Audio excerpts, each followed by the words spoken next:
Friends, তো অনেকদিন পর দেখো বৃষ্টি ভিজে ভিজে তোমাদের জন্য ভিডিও করতে আসলাম। তো দেখো দিদি বাড়ি যখন আসলাম এসে দেখলাম বাড়ির পিছনটা মাটি ছুঁড়ে কত সুন্দর দেখো কুমড়ো গাছ লাগিয়েছে। এইবার যখন কুমড়ো গাছগুলো লতানো শুরু করবে না কত ভালো লাগবে। তো দেখো তোমাদেরকে দেখাচ্ছি, এই দেখো সাইড থেকে তোমাদের লতানো গাছটা শুধু দেখো কত সুন্দরভাবে গাছটা যাচ্ছে।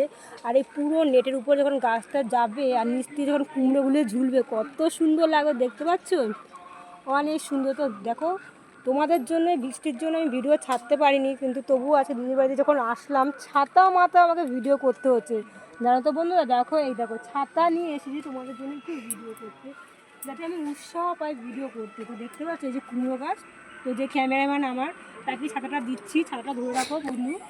তো বান্ধবীকে দিয়ে দিয়েছি। তো এই যে কুমড়ো ভিডিও দেখালাম তোমাদের, গাছ সবে লাগানো হয়েছে, এখনও ফল হয়নি, ফুল আসলে তোমাদেরকে ভিডিও শেয়ার করে দেখাবো। তো চলো রাখছি বন্ধুরা, কেমন হলো ভিডিও অবশ্যই কমেন্ট করো, টাটা।